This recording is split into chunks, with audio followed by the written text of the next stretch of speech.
Guys, good morning once again. This is Troy Alang Cruz Magpantay at your service. Welcome to my video vlog. Ang topic po natin for today is all about bot cake automation. Ito po yung aking ginawang bot template na kung saan, syempre, once na kinopya nyo po yung bot template, meron pa po tayong gagawin doon. So, yun po ang topic natin for today. So, mag-share lang po ako ng screen. Ayan po. Share lang po ako ng screen. Ayan. So, ito po yung bot template na kung saan ay ibinigay ko na po sa inyo. At sa mga hindi pa po nagkakaroon ng bot template ng Vertex Pro Antorata, kindly PM mo lang po ako. Ibibigay ko po sa iyo itong mismong template na to. Okay? So once na binigay ko na po sa inyo yung template, halimbawa po ay ganito. Ayan, binigay ko kay Ma'am Esperanza. Kaya ang gagawin mo lang is i-click mo lang yan, yung link na yan, and then automatically mariredirect ka sa BotCake. Okay? Itong BotCake sa platform po ito na kung saan ay magiging automated na po lahat ng mga inquiries po natin. Kahit natutugtog ka, may sasagot po doon sa mga inquiries po natin. Di ba maganda yon? Yes, maganda yon.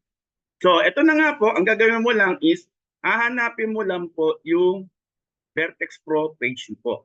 Okay? Vertex Pro page mo lang, hanapin mo lang. So, halimbawa, dito kay Vertex Pro Antorata by Joseph.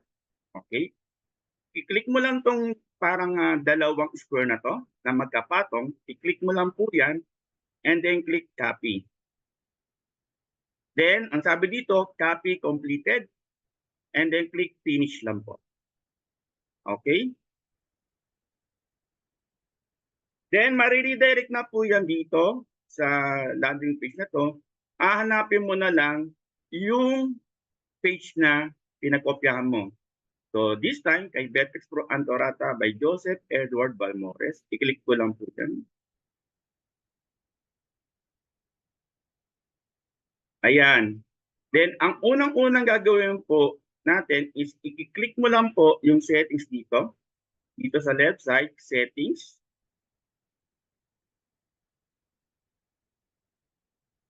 And then, get started button. Ito, naka-activate na. Then, yung time zone, kailangan +8. Then, select target marketplace, Philippines. Then, punta lang po tayo dito sa tag. Tag, ayan. And then, click mo lang tong plus add new tag button. Then, ang gagawin mo lang is enter tag name. Type new. Then, click mo lang tong select sequence sa attach remove sequence. Ayan. Then, piliin mo new customer. Then, click save.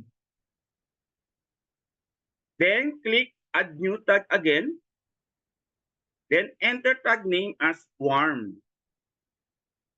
Then, select sequence, choose warm customer. Then, save.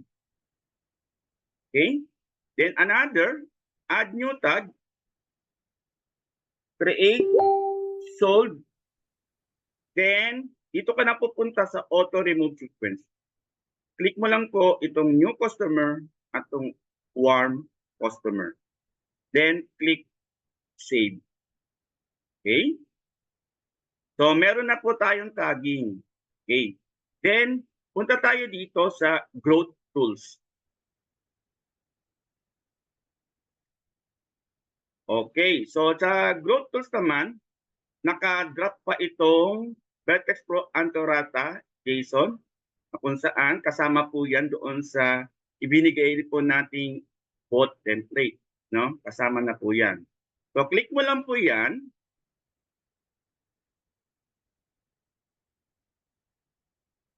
Okay. And then click opt-in message. Then click mo itong parang lapis, edit yan. Ayan. So, nakalagay dito, good day, this is Troy. Kaya kung ang pangalan mo, hindi Troy, i-edit mo yan, ha? Na-edit po yan. Then click yes button. Then automatically mapupunta siya sa flow natin na step 2. Then sa tag, burahin mo ito. Then click new. Ayan. Then register to track sequence, wala na kayo babaguhin. Then click save. Yun lang po gagawin nyo diyan. Then click save ulit. Then next step po natin ay pupunta po tayo dito sa automation. And then sequences. Ayan. Then click new customer. And then makikita nyo naka-deactivate pa yung mga button. So, isa-isahin po natin buksan. Buksan muna natin tong after 10 minutes. Yan. Then, ito po ay burahin natin. Then, hanapin mo yung warm. Okay? Ay, hindi. Itong new pala, new. Click mo yung new. New. Yan. Then, save and update. Then, activate na. Then, sa after 1 hours, ganun din gagawin natin. New, then save and update, then activate. After 5 hours, burahin mo ito, then click new, then save and update, then click activate. And then, of course, after 15 hours, burahin mo ito, and then click new, then save and update, then activate. Okay? Then, next naman po na pupuntahan po natin yung warm sequence. Okay? Click lang tong warm customer. And then, isa-isa uli natin i-activate. This time, warm audience na siya. Okay? Burahin mo lang to. Then, piliin mo yung warm. Then, save and update. Then, click activate. Then, next, after 5 hours, ganun ulit. Burahin mo lang ito. Then, click warm. Then, save and update. Then, activate. After 23 hours, burahin mo lang ito. Then, piliin mo si warm. And then, save and update. Then, click activate button. And then, after that, pupunta naman po tayo para mapagana po natin yung sequence. Punta po tayo dito sa rules. Click rules. Okay. So, ito is luma na to. Kaya ang gagawin natin is gagawa tayo ng bago. Click create. Then, lagay lang po natin dito ay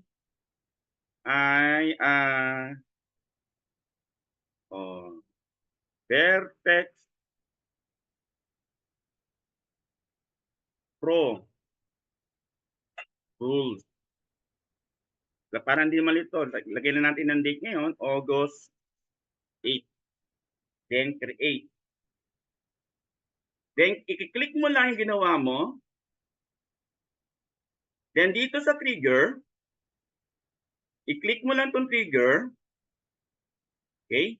Then click new subscriber, piliin mo yan. Then dito na tayo sa bot action, click mo lang tong action.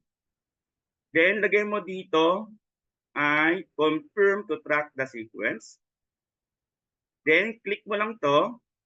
Then hanapin mo yung new customer. Then isa pa, action uli. Register to track the sequence and then warm naman. Then that's it. Save and activate. Yon. Save uli natin. Okay. So meron na tayong rules. Then next naman po, punta tayo sa keywords.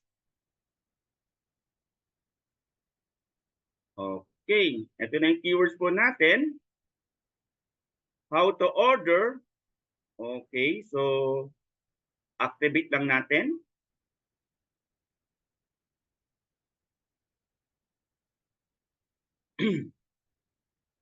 And of course, sa health concern, click muna natin tong 3 action na to. So, click mo lang po ito. Piliin mo na is warm. And then remove tag. Click mo lang ay new. Alright. Then register to track the sequence. Mapupunta sa warm customer sequence po natin. Alright. So, click mo lang outside the box. Yeah, automatic save na po yan. Then dito, once na nakita po nitong mga tao, ito yung health concern natin eh. So yan yun, constipated, constipation, lahat ng uri ng sakit ng tao. No? So once na nag-type na yung customers po natin ng mga sakit nila, immediate mag-send po agad yung robot natin, yung health concern flow natin. Then syempre, minsan ay pwede mong i-click to, this message is sent one time in or just once. Pwede hindi po ganyan na. Pero this time, kasi minsan, may mga paulit-ulit na nagsasabi ng concern nila, kaya unlimited na lang ilagay natin. Okay? Unlimited. Okay na yan. Then click activate. Then, dito naman, click activate. Ito rin, click activate. Then, click activate. Okay? Click activate. And click activate, pero meron po tayo nakita rito 2 action. Click mo lang yan. And then alisin mo to. Okay. Then click new. And then, ayan. Okay na yan. Then, eto naman. Click natin to. FDA. Phone number. No? May action dito. So, click lang natin to. So, sold ang piliin mo. Bakit? Once na bigay na po kasi ng phone number yan, ibig sabihin, umorder na po yan sa inyo. So, sold na. Hindi na magpa-follow up yung sequence po nating new sequence at yung warm. Okay? Then, click activate lang po. Yan. So, yan na yon, no? Yan na yon yung mga dapat gawin lang. Okay? Next naman po ay dito tayo sa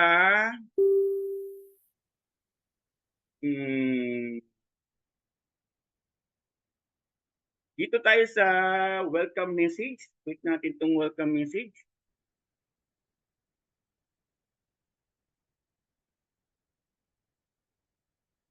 Okay, welcome message. Diyan tayo sa welcome message. Okay.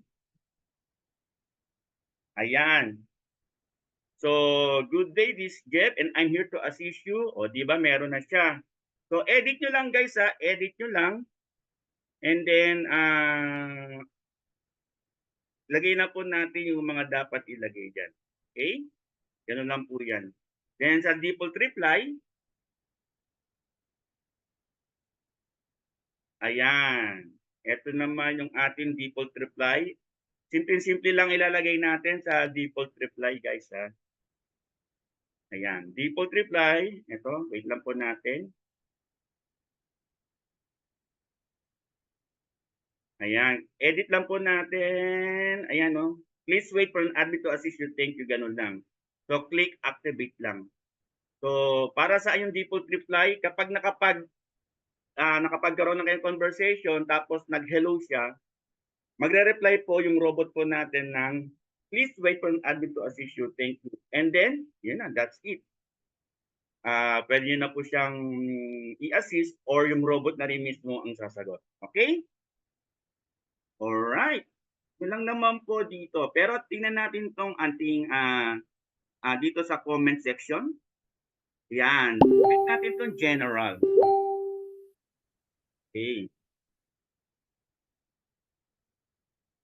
Dito sa comment section kasi, lahat po ng mga magko-comments doon sa page po natin, automatically sasagot po yung robot po natin, magre-response yan. So paano ginagawa yan? Ito muna, dito muna tayo sa configure hide comment.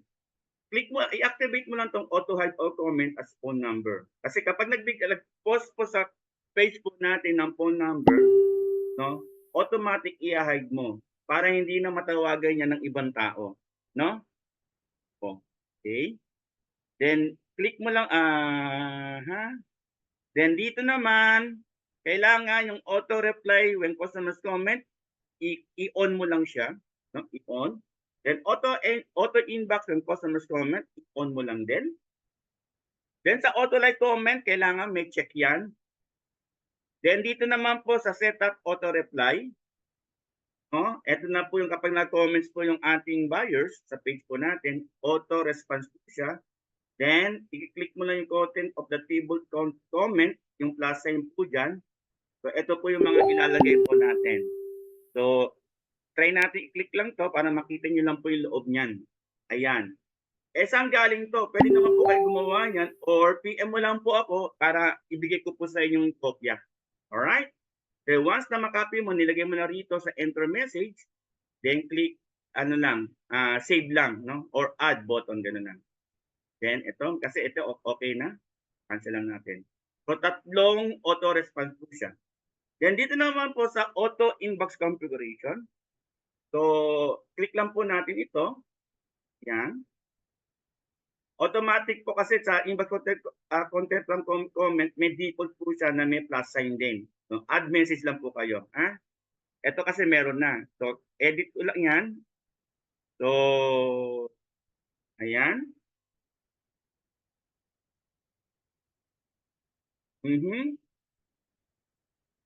So, hanapin ko lang yung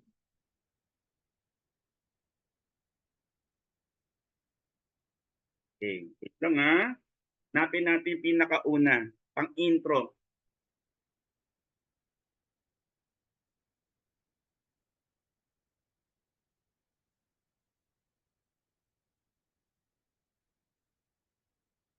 Okay.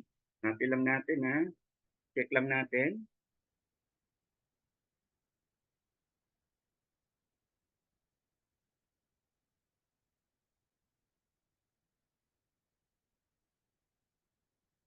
Ayan. Pwede na to. Then select this flow. Hindi nga pala pwede to. Auto response can contain one block only. Sorry. So, ang gagawin lang po natin, kopyahin muna natin yung pinakauna nito. Ito. Kopyahin muna natin yan. Control C. And then close lang muna natin. Balik tayo dito. Ayan. And then, wait lang private replies. Ayan. Lagay natin yung, ayan, this is kay Jeff to eh. So this is Jeff. Okay, this is Jeff and I'm here to assist you. Then, add button lang. O kaya, i-copy mo muna to. Highlight mo lang, Control C. Lagay mo lang dito. Ayan. Yes. Then, start another flow. Click mo lang yan. And then, hanapin mo na yung step 2. Step 2. Okay? Masa na yun? Start another flow. Okay?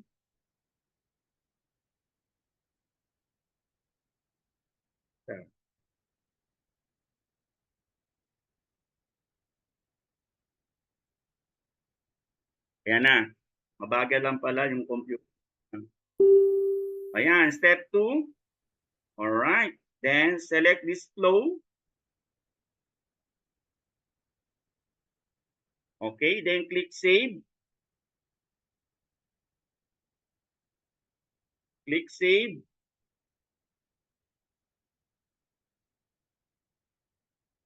Then save.